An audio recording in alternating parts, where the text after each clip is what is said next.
नमस्कार, स्वागत है आपका। इंडिया टीवी देख रहे हैं आप। आपके साथ मैं हूं प्राची पाराशर। अब की बार 400 पार। प्रधानमंत्री मोदी और बीजेपी का हर बड़ा नेता अपनी हर रैली में ये नारा लगा रहे हैं और हम अपने इस ओपिनियन पोल में इसी बात पर चर्चा कर रहे हैं कि क्या एनडीए अब की बार 400 पार हो जाएगा।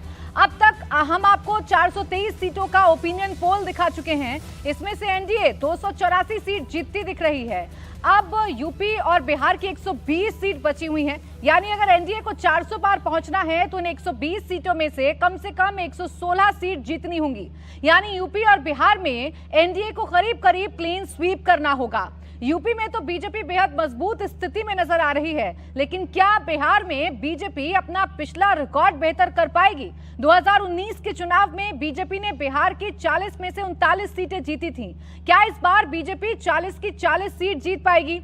इंडिया टीवी का ओपिनियन पोल इस पर क्या कहता है ये हम आपको दिखाएंगे, लेकिन उससे पहले आपको तेजस्वी यादव का एक बयान दिखाना चाहते हैं। बिहार में इस बार विपक्षी गठबंधन का सारा दारोमदार तेजस्वी यादव पर ही है और तेजस्वी भी पूरी ताकत से चुनाव प्रचार में जुटे हैं। आज तेजस्वी पूर्णिया में थे। यहां उन्होंने प्रधानमंत्री नरेंद्र मोदी और मुख्यमंत्री नीतीश कुमार पर निशाना साधा। हालांकि वो मोदी के खिलाफ ज्यादा आक्रामक दिखे। तेजस्वी ने कहा कि नीतीश कुमार पलटे नहीं, बल्कि बीजेपी वालों ने उन्हें हाईजैक कर लिया है। पूर्णिया की जनता ने लगातार 3 बार से एनडीए के एमपी को जिताया। 1 बार बीजेपी और 2 बार से जनता दल यूनाइटेड के लोग जीत रहे, संसद में जा रहे। लगा मन में हाथ, दिल पर हाथ रख के जरा सच बोलिएगा कि इन लोगों ने 3 टर्म से 15 साल से एनडीए का एमपी है, 10 साल से मोदी जी सरकार में है, 17 साल से भाजपा और जदयू राज्य सरकार में है और 7 टर्म से बीजेपी का पूर्णिया विधानसभा का विधायक है। इस पूर्णिया के लिए क्या हुआ?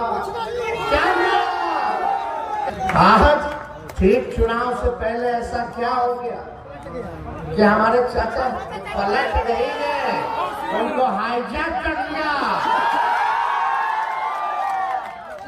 लेकिन कोई बात नहीं, उनका निर्णय है। 2020 में सरकार बना तो अभी 24 चल रहा है। समझे कि 3.5 साल हुआ है। 3.5 साल में 3 बार सरकार बदल गई, 3 बार उन्होंने वोट ले लिया। स्थिरता ही नहीं है। अब तेजस्वी यादव ने पूर्णिया पर इतना फोकस इसलिए रखा है क्योंकि ये सीट उनकी नाक का सवाल बन गई है। कांग्रेस की तरफ से पप्पू यादव यहां से टिकट मांग रहे थे, लेकिन आरजेडी ने ये सीट कांग्रेस को नहीं दी। आरजेडी अड़ गई कि इस सीट पर उसका ही उम्मीदवार चुनाव लड़ेगा। लालू की पार्टी ने यहां बीमा भारती को टिकट दिया है और आज तेजस्वी उन्हीं के प्रचार के लिए पूर्णिया आए थे। बीमा भारती ने भी झोली फैलाकर अपने लिए वोट मांगे। उन्होंने कहा कि वो पूर्णिया की बेटी हैं। पप्पू यादव ने भी सीट से निर्दलीय के तौर पर चुनाव लड़ने का फैसला किया है। यानी तेजस्वी यादव को पूर्णिया सीट पर इस बार न सिर्फ एनडीए कैंडिडेट का मुकाबला करना होगा, बल्कि पप्पू यादव की चुनौती का भी सामना करना होगा। तेजस्वी के सामने चैलेंज बड़ा है। क्या वो एनडीए को टक्कर दे पाएंगे? हमारा ओपिनियन पोल क्या कहता है ये हम आपको बताएंगे। और चलिए अब इसी पर बात कर लेते हैं और आपको बताते हैं कि India TV CNX opinion poll में आखिर बिहार की जनता का मूड हमें क्या समझ में आ रहा है। और सबसे पहले आइए बात कर लेते हैं उत्तर बिहार की। उत्तर बिहार की चर्चा करते हैं। 12 सीटें हैं उत्तर बिहार में और इस उत्तर सीटों की 12 सीटों पर हमारा ओपिनियन पोल ये कह रहा है कि बीजेपी 5 सीटें 12 में से जीत सकती है। एनडीए के खाते में जेडीयू की भी 5 सीटें और प्लस कर लीजिए। एलजेपी आर भी 2 सीटें जीत सकती है और आरजेडी उत्तर बिहार में 1 भी सीट नहीं जीत पाएगी, ऐसा हमारा ओपिनियन पोल बताता है। और कांग्रेस के लिए भी कोई भी गुंजाइश हमें नजर नहीं आ रही है, यानी कांग्रेस का भी खाता उत्तर बिहार की 12 सीटों में से नहीं खुलेगा।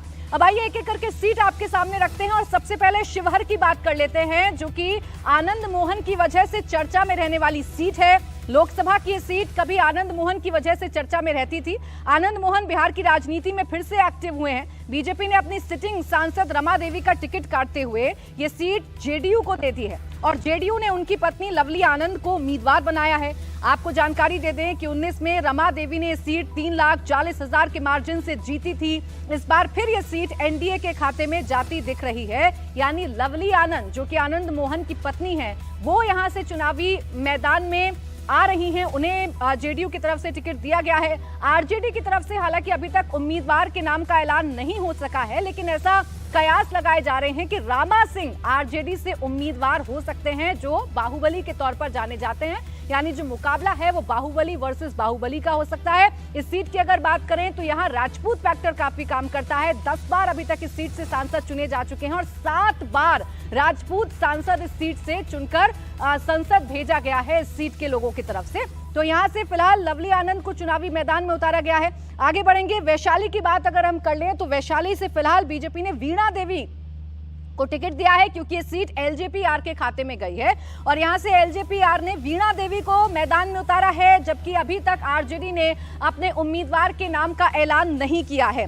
वैशाली की अगर बात करें तो उलट पुलट वाली सीट है। 19 में यहाँ हाई प्रोफाइल मुकाबला हुआ था, तब एलजेपी की वीणा देवी ने आरजेडी के हैवीवेट रघुवंश प्रसाद सिंह को 2,34,000 वोट के मार्जिन से हरा दिया था। एक बार फिर चिराग पासवान ने वीणा देवी को ही मैदान में उतारा है। आरजेडी ने अभी तक अपना कैंडिडेट घोषित नहीं किया है, लेकिन यहाँ पर भी जो चर्चाएं की जा रही हैं वो मुन्ना शुक्ला को लेकर की जा रही हैं कि शायद आरजेडी की तरफ से उन्हें मैदान में उतारा जाएगा।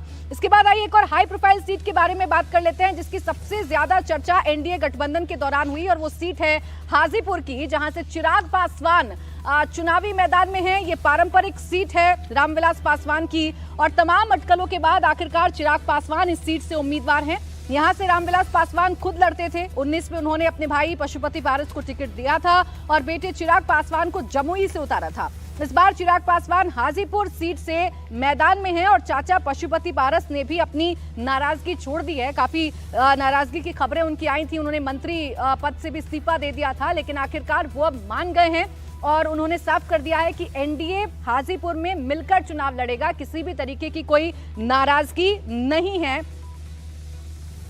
हाजीपुर की अगर हम बात करें। और देखिए थोड़ी देर में चिराग पासवान भी हमारे साथ जुड़ेंगे, उनसे भी बात करेंगे, उनसे भी जानेंगे कि उनके चुनाव की तैयारी कैसी चल रही है और जो सीटें एलजेपीआर को दी गई हैं एनडीए की तरफ से, वहां पर किस तरीके के माहौल जो है वो देखने को मिल रहा है। खुद चिराग पासवान से हम बात करने की कोशिश करेंगे, लेकिन फिलहाल हाजीपुर की हम बात कर रहे हैं। तो हाजीपुर की ये जो सीट है ये चिराग पासवान जीत रहे हैं। आरजेडी ने अभी तक यहां से अपने उम्मीदवार के नाम का ऐलान नहीं किया है। तो अभी तक 3 सीटें हमने आपको बताई हैं, शिवहर, वैशाली और हाजीपुर, और ये तीनों की तीनों ही सीटें एनडीए के खाते में जा रही हैं। यहां पर अभी कोई चुनौती आरजेडी की तरफ से इन तीनों ही सीटों पर एनडीए के उम्मीदवारों को नहीं मिल रही है।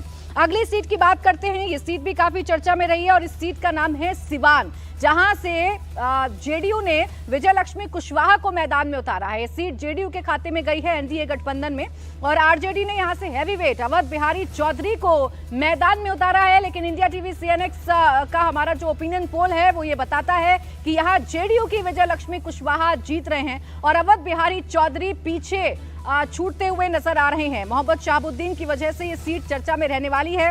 मोहम्मद शहाबुद्दीन अब नहीं है, लालू की पार्टी का जोर भी नहीं है। 19 में आरजेडी ने शहाबुद्दीन की पत्नी हिना खान को जरूर टिकट दिया था, लेकिन वो चुनाव नहीं जीत पाई थी और इस बार जेडीयू ने यहां से विजय लक्ष्मी कुशवाहा पर दाव खेला है, जो आरजेडी के दिग्गज नेता अवध बिहारी चौधरी से आगे निकलती दिख रही हैं। तो सिवान, ऐसा लग रहा था पहले कि सिवान वो सीट हो सकती है जहां कड़ा मुकाबला हो सकता है, सिवान पर एनडीए के उम्मीदवार को मुश्किल हो सकती है, लेकिन फिलहाल हिना खान जो कि शहाबुद्दीन की पत्नी है, उनकी नाराजगी भी खुलकर सामने आई। निर्दलीय चुनाव लड़ रही हैं और उसका असर साफ India TV CNX opinion poll में नजर आ रहा है। विजय लक्ष्मी कुशवाहा इस सीट को जीत सकती हैं और अवध बिहारी चौधरी यहां से पीछे हमें नजर आ रहे हैं। बड़े चेहरे को उतारा आरजेडी ने, लेकिन फिर भी इस सीट पर कोई फायदा आरजेडी को होता हुआ नजर नहीं आ रहा है। और देखिए इस वक्त खुद हमारे साथ चिराग पासवान जुड़ गए हैं, हाजीपुर से चुनावी मैदान में है। बहुत स्वागत है चिराग पासवान जी आपका इंडिया टीवी पर।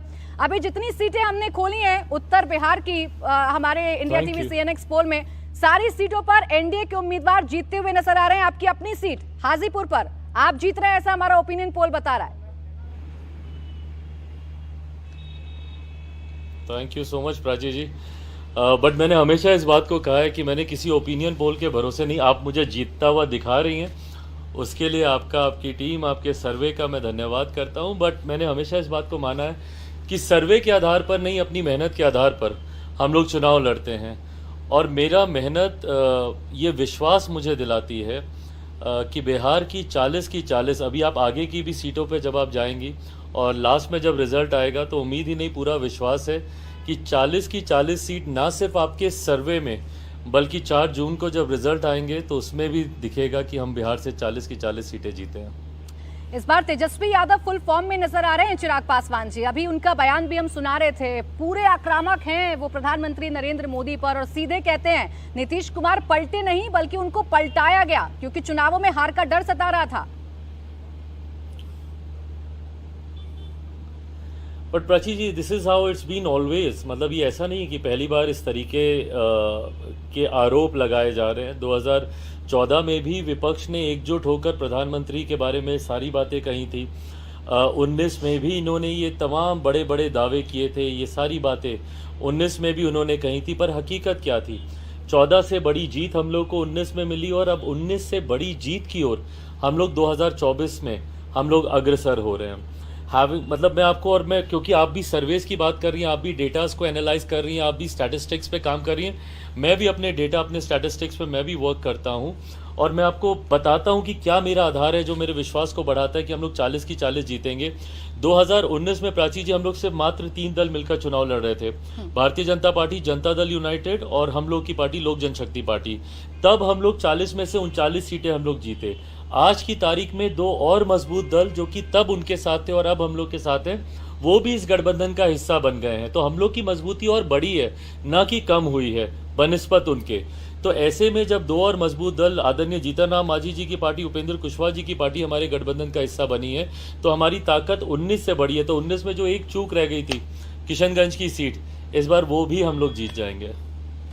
देखिए, अब तो ओपिनियन पोल में आगे हम सीटें खोलेंगे और बताएंगे कि आपका दावा कितना सच साबित होता है। लेकिन सबसे ज्यादा चर्चा आप ही की पार्टी की रही एनडीए गठबंधन में। आपके चाचा की नाराजगी खुलकर सामने आई, हालांकि बाद में उन्होंने अपनी नाराजगी को साइड करके एनडीए के उम्मीदवार को जिताने का आश्वासन दिया है। कोई चुनौती आप मानते हैं? आपको लगता है कि ऑल इज वेल है, सब ठीक हो गया है? वेल, आई थिंक जहाँ तक रही बात गठबंधन की, एवरीथिंग वाज वेल ऑलवेज। मतलब कहीं इसमें हम लोग को कहीं कोई कठिनाई नहीं थी। आपने देखा कि विपक्ष हम लोग के ऊपर आरोप लगाता था कि इन लोग के यहाँ सीटों का बंटवारा नहीं होगा, चयन नहीं होगा। आपने देखा कितने एमिकेबली ना सिर्फ हम लोगों ने सीटों की संख्या का बंटवारा किया बल्कि even distribution of the seats, सीटों का चयन भी हम लोगों ने बहुत सहजता से हम लोगों ने कर लिया। विपक्ष अभी भी, और मैं नहीं मानता कि गठबंधन की मर्यादा है, बिना सीटों के बंटवारे के सिंबल बांटे जा रहे थे, बिना सीटों का चयन किए आप प्रत्याशी घोषित कर रहे थे, तो ये कहीं ना कहीं गठबंधन की मर्यादा के ये खिलाफ है।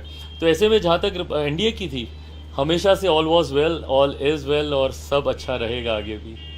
एनडीए में तो सब कुछ ठीक है। मैं चर्चा आप ही की पार्टी की कर रही हूँ जो 2 धड़ों में बट गई थी। आपके चाचा पशुपति पारस, उनकी नाराजगी भी सामने आई थी, बाकायदा प्रेस कॉन्फ्रेंस उन्होंने की थी। हालांकि अभी वो कह रहे हैं सब कुछ ठीक है। सब कुछ ठीक है या अभी भी कुछ है ऐसा बाकी जिसे ठीक करना बाकी रह गया है?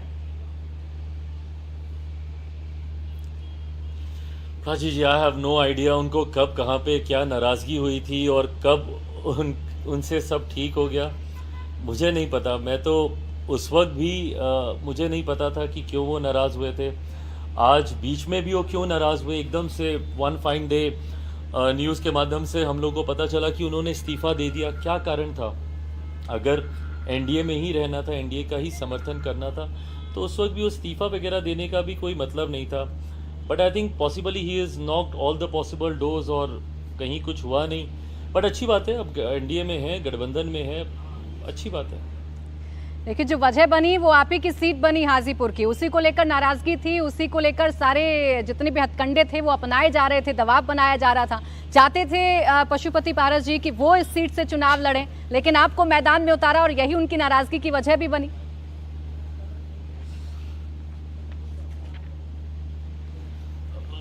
राजनीति में प्राची जी, मुझे लगता है जनाधार एक बहुत बड़ा आधार होता है। और जब आप किसी भी गठबंधन में होते हैं या इवन राजनीतिक दल के तौर पर जब आप सीटों का डिस्ट्रीब्यूशन करते हैं तो उसमें विनेबिलिटी बहुत बड़ा क्राइटेरिया होता है। विनेबिलिटी फैक्टर को सबसे ऊपर रखा जाता है। आज आप भी सर्वे कर रहे हैं तो सिर्फ विनेबिलिटी पे ही आप सर्वे कर रहे हैं। तो ऐसे में मुझे लगता है कि गठबंधन ने इन तमाम चीज़ों पर अध्ययन किया, मंथन किया और जो भी विनेबिलिटी में या जिनका भी जनाधार आधार के तौर पर मजबूत लगा, उनको गठबंधन में उसी हिसाब से सम्मान दिया गया। एक आखिरी सवाल आपसे चिराग पासवान जी, बिहार का तो आपने बता दिया कि आप 40 की 40 सीटों पर अपने उम्मीदवारों को जीतता हुआ देख रहे हैं ओवरऑल, क्योंकि इस बार 400 प्लस का टारगेट एनडीए लेकर चल रहा है। आपका अपना आंकलन क्या कह रहा है?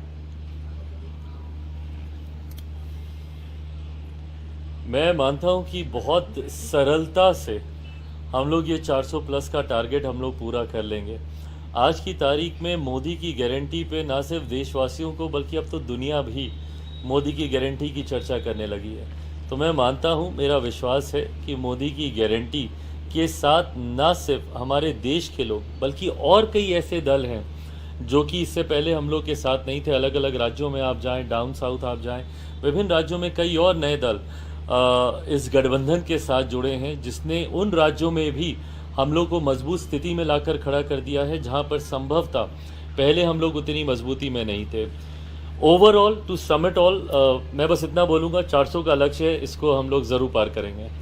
चलिए, बहुत बहुत शुक्रिया चिराग पासवान जी और बहुत शुभकामनाएं आपको आने वाले चुनावों के लिए। हमारे साथ जुड़ने के लिए, हमसे बातचीत करने के लिए बहुत शुक्रिया आपका। तो देखिए, बिहार में अब दावे किए जा रहे हैं। बिहार एक ऐसा राज्य है जहां पिछली बार एक सीट की गुंजाइश रह गई थी। एनडीए 40 में से 39 सीटें पिछली बार जीता था और इस बार कोशिश की जा रही है कि वो एक जो सीट है किशनगंज की, वो भी बीजेपी यानी कि एनडीए अपने खाते में ले आए। लेकिन ये कितना आसान होगा ये हम आपको बता रहे हैं। हमारे साथ खास मेहमान भी इस वक्त बने हुए हैं। हमारे साथ है संगीत रागी जी, राजनीतिक विश्लेषक, वरिष्ठ पत्रकार हर्षवर्धन त्रिपाठी जी हमारे साथ हैं, शांतनु गुप्ता वरिष्ठ पत्रकार हमारे साथ हैं और भावेश झा हमारे साथ सीएनएक्स से हैं, चुनाव विश्लेषक हैं। आपका भी बहुत बहुत स्वागत है। संगीत जी, अभी तक जितनी भी सीटें हमने उत्तर भारत की बताई हैं, चाहे सिवान की बात करें, वैशाली की बात करें, हम शिवर की बात करें, बहुत ज्यादा मुश्किल लग नहीं रही एनडीए के कैंडिडेट को आगे बढ़ने में। देखिए, जो नतीजे दिख रहे हैं यहाँ पे वो सारे एक्सपेक्टेड लाइंस पर हैं। जो शिवहर का सीट था, मुझे लगता है कि यदि मुझे याद है तो पिछली दफ़ा भारतीय जनता पार्टी को 6 लाख के आसपास वोट मिला था और 3 लाख कुछ 1,000 से वो भारतीय जनता पार्टी वो जीती थी। इस बार उन्होंने ये सीट जो है वो जेडीयू को दे दिया है और जो लवली आनंद हैं वो भी काफ़ी एक पॉपुलर राजनीतिक व्यक्तित्व हैं बिहार की राजनीति के लिए खासतर, और मुझे लगता है कि ये सीट भी आसानी से निकल जाएगी। जो सारण की सीट है, जो हम उसका सोशल इक्वेशन देखते हैं, तो वहाँ पे यादव कोई 14.6% हैं, जो कुशवाहा है करीब 12.5% हैं। फिर जो भारतीय जनता पार्टी ने जो सोशल कोएलिशन बनाया है, कुशवाहा, कुर्मी, ब्राह्मण, भूमिहार, राजपूत वहाँ पर 6% के आसपास हैं। तो ये ऐसा सोशल कोएलिशन है जिसकी बात अभी चिराग पासवान कर भी रहे थे कि देखिए 2014 का चुनाव देखिए और 2019 का चुनाव देखिए, मोटा मोटी एक चीज निकल करके आता है कि 12 से 14% मत जो है वो जेडीयू का मत हर जगह रहा है।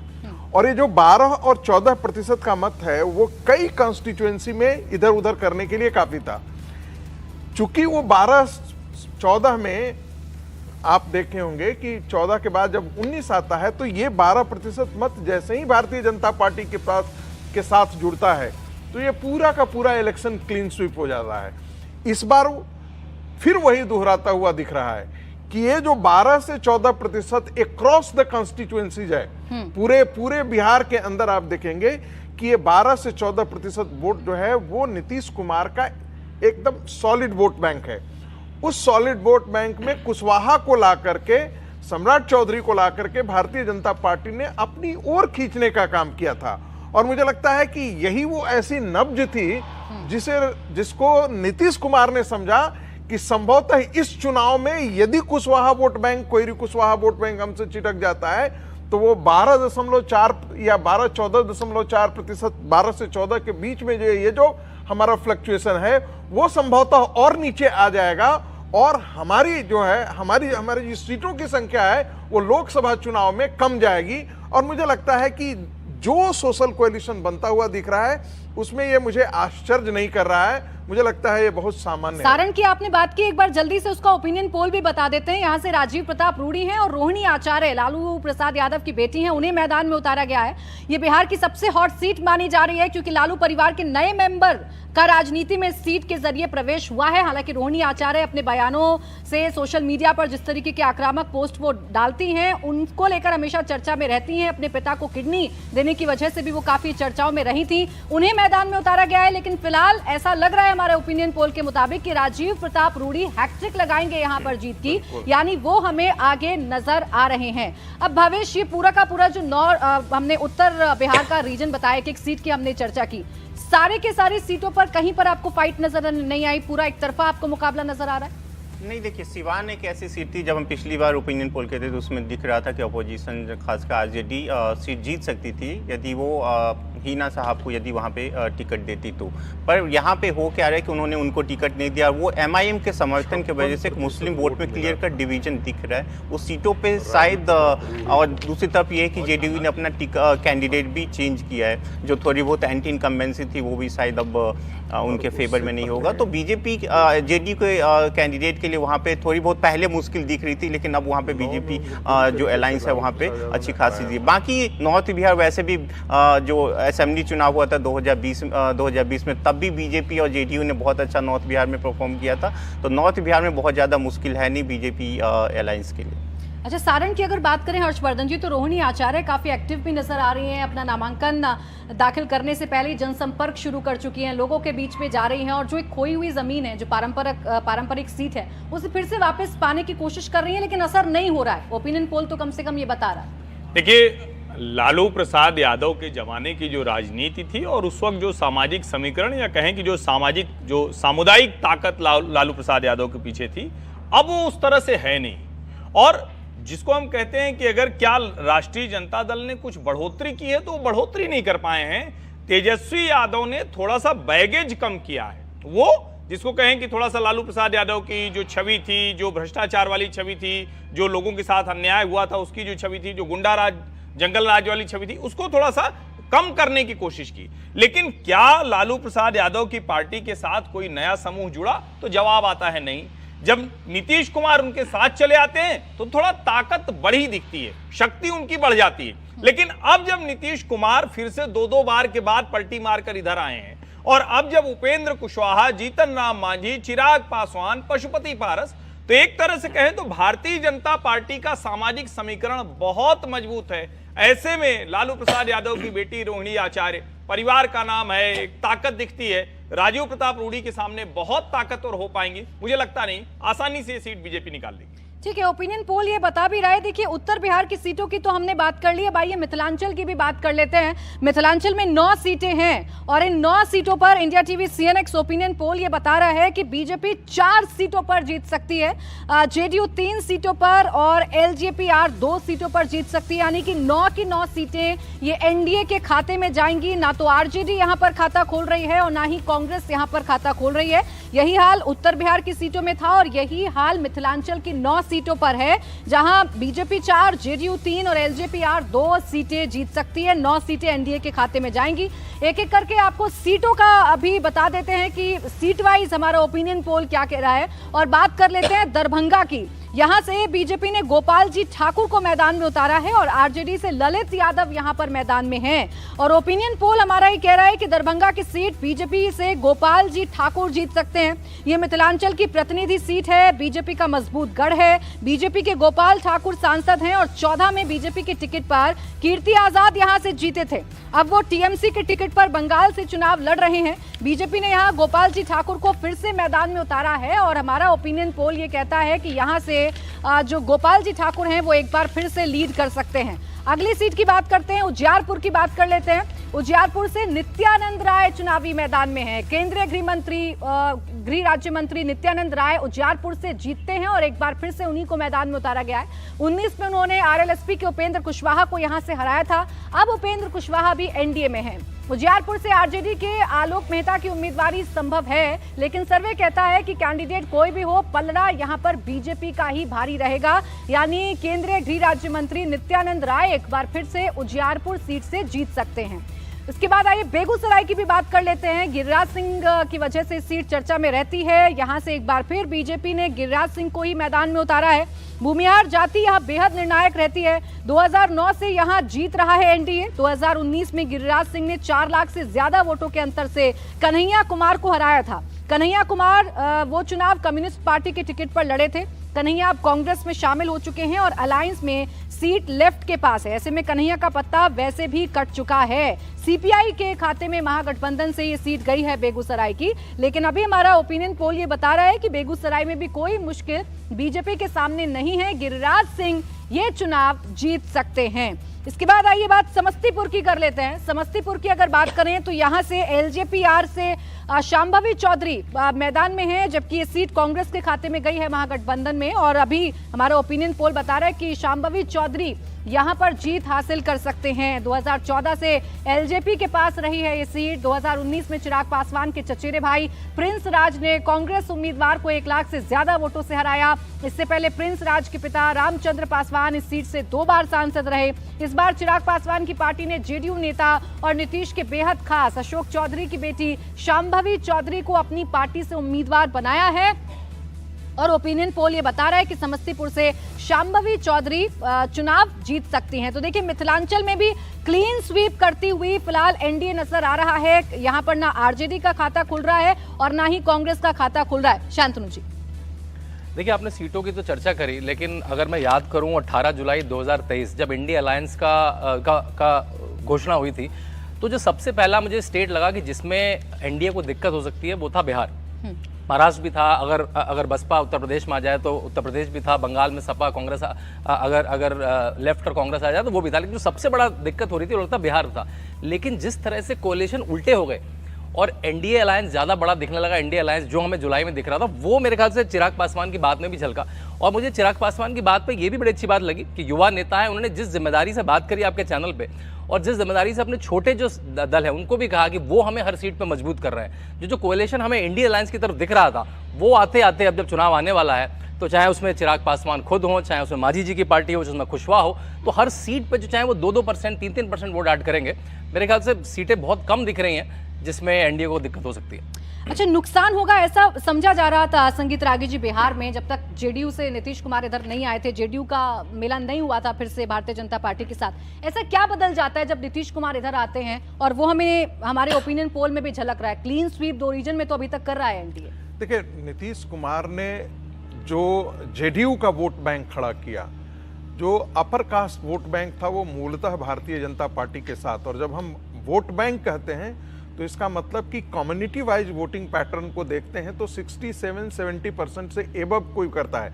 100% कोई कम्युनिटी जो है किसी पार्टी के लिए वोट नहीं करती है। तो मूल वोट बैंक जो था वो, जिसे हम कह सकते हैं बनिया है, ब्राह्मण है, भूमिहार है, राजपूत है, कायस्थ है, ये जो सोशल कोएलिशन है वो भारतीय जनता पार्टी का मुख्य ताकत होती थी। जो नीतीश जी ने किया वो कोयरी, कुर्मी और बाकी जो छोटी छोटी जातियां हैं, ईबीसी आपने एक कैटेगरी बनाया उन्होंने इकोनॉमिकली, जिसको हम कह सकते हैं कि बैकवर्ड कास्ट के भी अंदर जो है वो ईबीसी उन्होंने एक कैटेगरी बनाया। उससे हुआ कि जो छोटी छोटी जातियां जिनको आरक्षण का कभी लाभ नहीं मिलता था, रिजर्वेशन से वो बेनिफिट नहीं थे, वो सिस्टम में बेनिफिशियरी हुए। और एक बहुत बड़ा तबका जो था, जो लालू प्रसाद यादव की जो ओबीसी कैटेगरी है उससे जो छिटका था, वो सारे के सारे नीतीश जी के साथ आ गया। हाल के दिनों में देखने को आपको मिलेगा बिहार के अंदर कि जो एक परसेप्शन बना था कि ये मुस्लिम माई कॉम्बिनेशन, मुस्लिम और यादव कॉम्बिनेशन, ये बड़ा इंटैक्ट है। और ऐसा मान करके चलते हैं कि यादव जो है एक बहुत बड़ा वोट बैंक जो है वो लालू प्रसाद यादव के लिए। ये कहीं ना कहीं आपको बिहार की राजनीति में विधानसभा में तो देखने को मिलती है, लेकिन लोकसभा के चुनाव में आपको ऐसा देखने को नहीं मिलता है।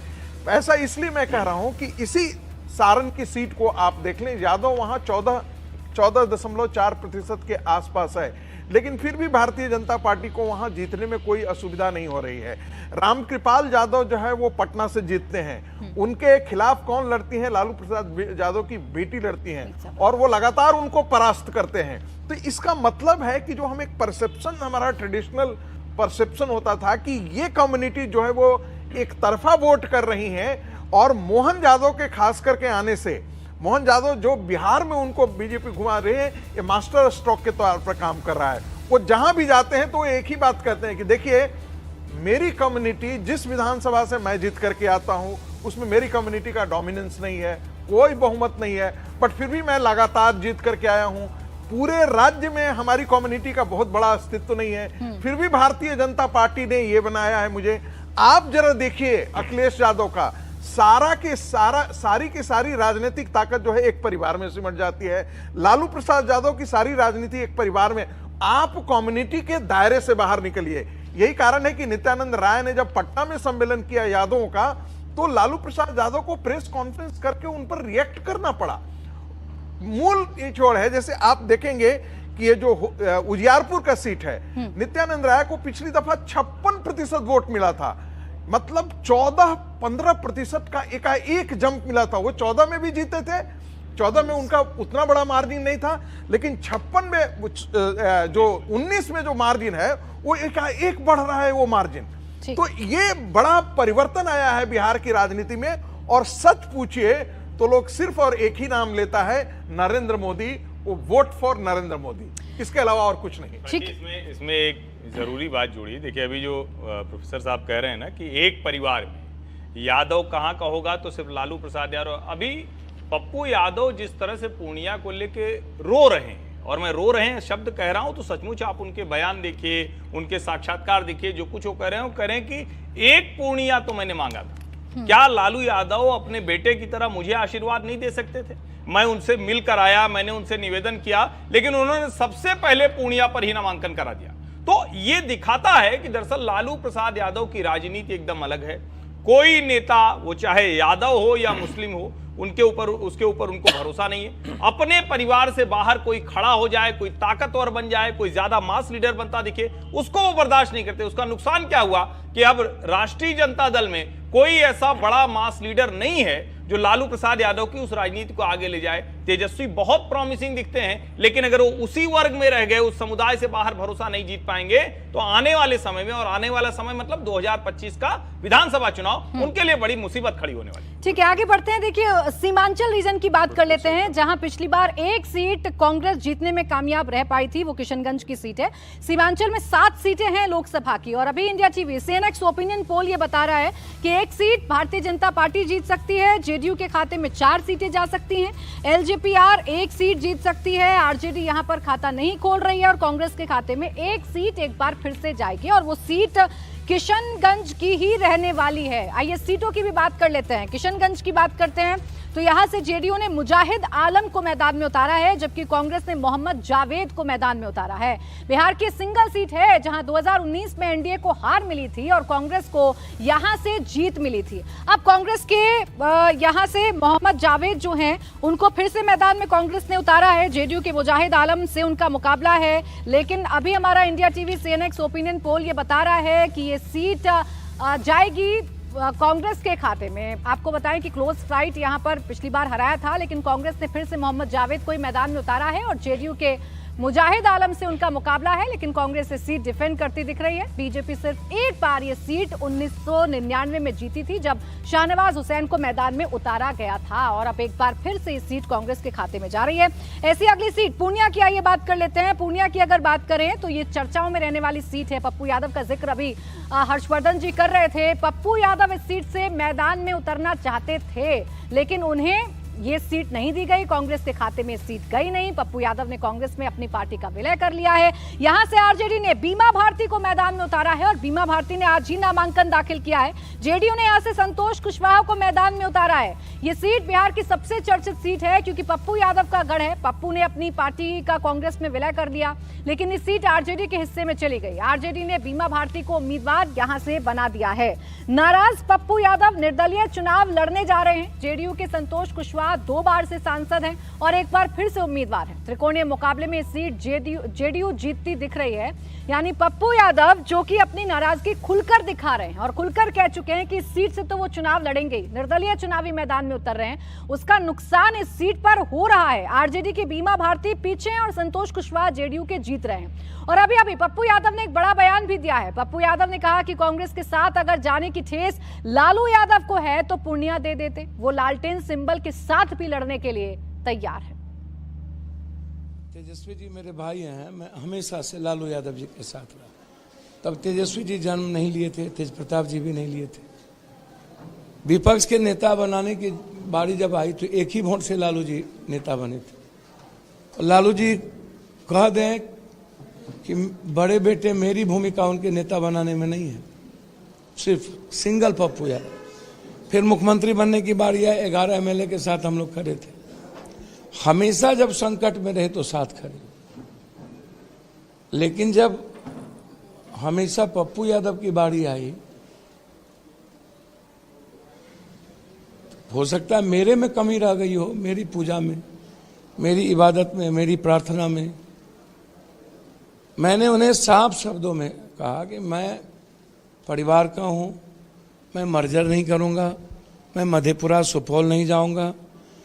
कल तक मैं कहता रह गया, उनके परिवार के लगभग सदस्य के फोन आते रह गए। मैं वो बात नहीं बताऊंगा, लगभग परिवार के सदस्य के फोन आए। मैंने कहा कि यदि आपको लगता हो कि कांग्रेस क्यों ज्वाइन किए, यदि लालू यादव जी के मन में किसी बात की ठेस हो तो आप हमको पूर्णिया दे दीजिए और लालटेन ही से दे दीजिए, हमको कोई दिक्कत नहीं, मैं लालटेन, लेकिन पूर्णिया नहीं छोड़ूंगा।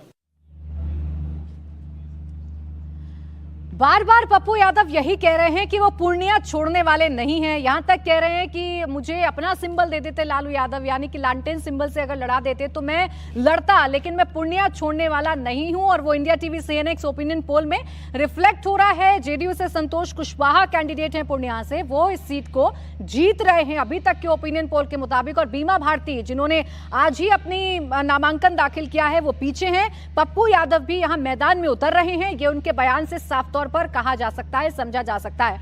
अब जो बार बार संगीत रागी जी पप्पू यादव कह रहे हैं और जिस तरीके से वो ये कह रहे हैं कि ये जो सीट है, मुझे नहीं लगता है कि कांग्रेस पार्टी के लिए इतना, यदि पप्पू यादव भी लड़ जाए तो कोई बहुत ये नहीं रहेगा। इसलिए कि जो पिछली दफा जो था वो कांग्रेस पार्टी ही चुनाव लड़ी थी। कांग्रेस पार्टी और भारतीय जनता पार्टी के बीच में 24% का अंतर था, करीब 56% के आसपास, माने 24% का डिफरेंस। ये गैप पूरा करना बहुत मुश्किल काम है। 2014 में यही अंतर आया था। 2014 में 45% के आसपास मतों का प्रतिशत था यहां पर। उस समय भी संतोष कुमार कुशवाहा जीते थे वो सीट, लेकिन जैसे ही जेडीयू आ जा रही है उसकी ताकत फिर मल्टीप्लाई करके वो 56% के आसपास चली जा रही है। वैसे में आज के दिन में मुझे नहीं लगता है कि यदि पप्पू यादव भी वहां पर यदि चुनाव लड़ते हैं तो जीतने की कोई दूर दूर तक संभावना मुझे नहीं लिखती है। अच्छा, और राजा पप्पू यादव का होना भारतीय जनता पार्टी के लिए काम और आसान करेगा। पिछली बार जब हम इस सीट की चर्चा कर रहे थे तब पप्पू यादव विलय करने जा रहे थे, खबरें आई थी। पप्पू यादव कोई इतना बड़ा फैक्टर नजर नहीं आ रहे थे, लेकिन अब जिस तरीके के उनके बयान हैं, क्या इसकी चर्चा है, उनकी विलय की चर्चा है ग्राउंड पर? देखिए, पप्पू यादव इस सीट पे बहुत ज़्यादा फैक्टर है नहीं। बहुत पहले एक बार 1999 में एक बार सीट जीते थे, उसके बाद कभी पप्पू यादव या कांग्रेस कभी ये सीट जीती नहीं है। 2004-2009 में बीजेपी खुद ये सीट जीती थी। 2014 में ट्रायंगुलर फाइट में जेडीयू जीत गई थी यहाँ पे। उसके बाद उन्होंने बीजेपी ने जेडीयू को सीट दे दिया था और बहुत, जैसे प्रोफेसर साहब ने कहा, 56% वोट मिली थी एनडीए को यहाँ पे 2019 में। तो पप्पू यादव हो या पूरे जो अपोजिशन अलायंस है उसमें बहुत ज़्यादा कुछ स्कोप बचा हुआ नहीं है। इनफैक्ट 2019 में जो कांग्रेस के कैंडिडेट थे वो तो खुद बीजेपी से आए हुए थे, उदय सिंह, उनको टिकट दिया गया था, तब भी 30% के आसपास उनका वोट शेयर था। पप्पू यादव का हो सकता है कि थोड़ा बहुत जनाधार हो, लेकिन वो पिछले 8-9 साल से, जब से आप देखेंगे, पहले जब जेडीयू के आरजेडी से सांसद हुआ करते थे 2014 में, उसके बाद जब से वो पार्टी से बाहर गए तब से अपने लिए एक विधायक का चुनाव भी नहीं जीत पाए। तो वो बहुत बड़ा फैक्टर है नहीं। और बिहार में वैसे मैं बार बार कहता हूँ, बिहार वैसे भी इन जैसे लोगों का, और जब मैं इन जैसे लोग कहता हूं तो बाहुबली टाइप के लोगों को बिहार ने बहुत पहले से रिजेक्ट करना शुरू कर दिया है। और मुझे नहीं लगता कि पप्पू यादव हो या सूरजभान सिंह हो, ये सब कोई बहुत बड़ा फैक्टर है नहीं। अच्छा, एक एक करके बाकी तमाम सीटों की भी बात कर लेते हैं। फाइनल आंकड़ा सामने रख देते हैं कि बिहार में 40 की 40 सीटें इस बार एनडीए जीत पाएगा, या जो कमी पिछली बार रह गई थी वो देखिए किशनगंज की एक सीट कांग्रेस के खाते में जा रही है, यानी किशनगंज नहीं जीत पा रही है इस बार भी तमाम कोशिशों के बावजूद एनडीए। अब देखना यह है कि बाकी किसी सीट पर भी नुकसान हो रहा है या नहीं। जल्दी से बात कर लेते हैं अब हम मगध भोजपुर की, और मगध भोजपुर की अगर बात करें तो 12 सीटें हैं यहाँ पर। बीजेपी 7, जेडीयू 2, हम के खाते में 1, आरएलएम 1 और आरजेडी 1 सीट पर जीत रही है, यानी अब यहाँ पर आरजेडी का खाता खुलता हुआ नजर आ रहा है। सीट की अगर बात करें तो मुंगेर सीट की सबसे पहले बात कर लेते हैं। यहाँ से लल्लन सिंह जेडीयू की तरफ से मैदान में है, आरजेडी से अनीता देवी मैदान में है। लल्लन सिंह ये सीट जीत रहे हैं। भूमिया डोमिनेंस वाली सीट है, जेडीयू के पूर्व अध्यक्ष लल्लन सिंह यहाँ से सांसद हैं।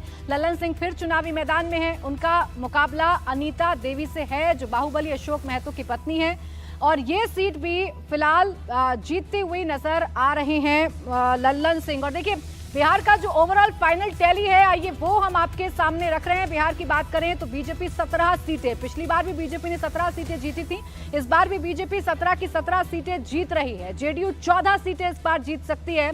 आप एलजेपीआर की बात करेंगे तो 5 सीटें एलजेपीआर जीत सकती है। 1 सीट जो है वो जरूर हमके खाते में भी जा रही है, यानी कि आप जिस तरीके से देख रहे हैं 1 सीट की जो गुंजाइश है वो अभी भी है, एक और सीट का नुकसान हो रहा है।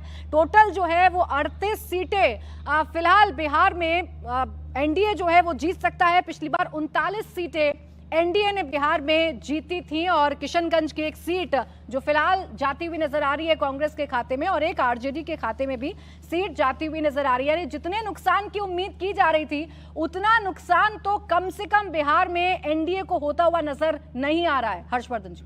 प्राची, मुझे लगता है कि नुकसान की उम्मीद तब की जा रही थी जब नीतीश कुमार कह रहे थे कि हेलीकॉप्टर लेके घूमूंगा और नरेंद्र मोदी को 100 के नीचे लेकर आऊंगा।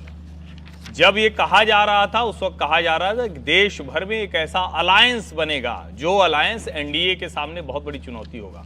अब अगर उस गठजोड़ का जो संयोजक बनता दिख रहा था, उस गठजोड़ का जो नेता बनता दिख रहा था, बिहार में जिसके पास एक्स फैक्टर है, जिसके अपने वोट हैं, जो किसी भी तरफ चला जाता है तो वो पलड़ा तराजू का झुक जाता है। और देखिए हम लोग अभी यही चर्चा कर रहे थे, हम लोग कर्पूरी ठाकुर की बात करना एक तरह से कहे कि वो सबसे जरूरी चीज है। बिहार की राजनीति में जो सामाजिक समीकरण के लिहाज से लालू यादव ने लाठी दी, लेकिन लालू यादव की लाठी से पहले बिहार में सामाजिक तौर पर एक वर्ग के उत्थान की राजनीति कर्पूरी ठाकुर ने की थी। कर्पूरी ठाकुर को भारत रत्न मिलने का मतलब है कि उस समाज के भीतर नरेंद्र मोदी के प्रति, उनकी सरकार के प्रति एक जो जिसको कहते हैं ना कि बहुत अच्छी भावना उनके अंदर जाना, और अगर वो भावना साथ में जुड़ जाती है तो ये जो है कि आशंका की कम हो जाएगा। बिहार की राजनीति में इस सामाजिक समीकरण में 40 में से 38, 39, 40 सीटें जीतना ये बहुत सामान्य है, ये स्वाभाविक है। सीटें जो कम हो रही हैं वो अस्वाभाविक है। देखिए एक सीट है सिर्फ जहानाबाद की जो आरजेडी के खाते में जा रही है, और किशनगंज की सीट जो पिछली बार भी कांग्रेस ने जीती थी और इस बार भी कांग्रेस जीत रही है। कुल मिलाकर 38 का ये फाइनल आंकड़ा होता है, एनडीए 38 सीटें जीत सकता है। शांतनु जी। और अगर आप किशनगंज की सीट देखें तो उसमें मात्र 3% का वोट का फर्क था, 30,000 वोट का। मैं रागी जी की बात पे कहूंगा, देखिए अगर जब तक वोट 3, 4, 5% का फर्क है तब तो आप उसको कॉन्टेस्ट में रख सकते हैं। जहां 10, 15, 20% का फर्क है वो तो सीट निकल चुकी है, क्योंकि कोलिशन में बहुत फर्क नहीं आया, बल्कि भाजपा का कोलिशन, एनडीए कोलिशन और बढ़ गया है। और ये सीट किशनगंज क्योंकि 3% का डिफरेंस है और कोलिशन बहुत स्ट्रॉन्ग है, तो इस तरह की सीट भी मुझे तो निकलती दिख रही है। भावेश, मुझे नहीं लगता किशनगंज सीट निकाल सकते। पिछली बार कुछ उस कम्युनिटी में पर्टिकुलरली कुछ एक डिवीजन हो गया था, एमआईएम के कैंडिडेट को बहुत ज़्यादा वोट हो गए थे। इस बार शायद बहुत टैक्टिकल वोटिंग होगा और शायद वो ब्लंडर नहीं होने देंगी वहाँ के जनता। और शायद भावेश जी आप बताएंगे, एमआईएम के जो प्रत्याशी हैं बड़े वहाँ बिल्कुल सही कह रहे हैं, वहाँ के बहुत प्रतिष्ठित व्यक्ति हैं, लोकल बहुत मुस्लिम बहुत उनको सम्मान करते हैं। अब वो सम्मान वोट में कितना बदलेगा, सम्मान मत में परिवर्तित होगा क्या, ये सवाल है। देखिए 2020 में जब असेंबली चुनाव हुआ था तो एक यही उस पूरे रीजन में देखा गया था कि एमआईएम के वजह से बहुत सारी सीटें जो अपोजिशन अलायंस थी आरजेडी हार गई थी, उसके वजह से ये सरकार रिपीट हो गई थी, नीतीश कुमार फिर से सीएम बन गए थे। तो उसके वजह एक भाव जरूर है वहाँ के लोगों में, वहाँ के Cautious मुस्लिम हैं लोग। कम्युनिटी में, कि वो टैक्टिकल वोटिंग करेंगे। और खासकर इस सीट पे तो आप देख सकते हैं कि भले ही कम मार्जिन था, लेकिन वो कुछ डिवीजन के वजह से हुआ था। तो इस सीट पे बहुत ज़्यादा ऑप्शन है नहीं जेडीयू के लिए। जेडीयू का वैसे भी ग्राफ थोड़ा कम है, तो आप ये नहीं मान सकते कि वहाँ पे निकल जाएगी। बाकी जो हम लोग ओवरऑल की बात करें, देखिए ये जो सोशल इक्वेशन है उसकी हम बात करें, लगभग 60% के आसपास वोट शेयर होता है यदि 2019 को बेंचमार्क माने तो उस 60% वोट के सामने एमवाई समीकरण को आप जो 30-32% का वोट होता है, उसके सामने कहीं नहीं टिकती है। 2-3 सीटें जो आपको दिख रही है, जैसे जहानाबाद और किशनगंज, वो बस स्थानीय कारण की वजह से हो रहे। पिछले सर्वे में आपने देखा था सिवान, खगड़िया, ये दोनों सीटें भी बीजेपी लूज करी थी। नवादा भी उसमें से एक थी। नवादा में चूंकि बीजेपी इस बार खुद से लड़ रही है, तो वो सीटें बीजेपी के लिए बहुत केकवाक हो जाएगी। सिवान में जैसा हमने पहले भी डिस्कस किया कि सीना साहब को टिकट ना देना आरजेडी के लिए घाटे का सौदा हो सकता है। बाकी खगड़िया में आरजेडी यदि खुद का कैंडिडेट देते तो शायद वहां पे मुकाबला दिलचस्प हो सकता था, लेकिन वहां पे सीपीआईएम को टिकट दे दिया गया और वो बहुत ही वीक कैंडिडेट माने जाते हैं। इसीलिए शायद आपने देखा होगा कि जितनी सीटें बीजेपी अपने हमारे पहले सर्वे में दिख रहा था हार, लगभग उसमें से किशनगंज को छोड़ दीजिए तो बीजेपी और अलायंस लगभग सारी सीटें जीत रही है। ठीक है, एक छोटा सा जवाब जहानाबाद पर संगीत रागी जी आप देना चाह रहे थे। चंद्रेश्वर चंद्रवंशी पीछे। चंद्रवंशी जी बहुत तेज तर्रार नहीं है, लेकिन बहुत सौम्य व्यक्तित्व के व्यक्ति हैं। और मुझे लगता है कि यदि भारतीय जनता पार्टी और जेडीयू बहुत ज़्यादा प्रयास करती है तो ये सीटें निकलने की ज़्यादा संभावना है। मैं ऐसा इसलिए भी कह रहा हूँ कि यहाँ जो मूलतः संघर्ष होता है और यादव वर्सेस भूमिहार हो जाता है, तो वैसी स्थिति में यदि वो पोलराइज करता, जिसकी ज़्यादा संभावना है, तो मुझे लगता है कि ये चीज़ें जो है जहानाबाद की सीट भी निकल जाएगी जेडीयू के पक्ष में।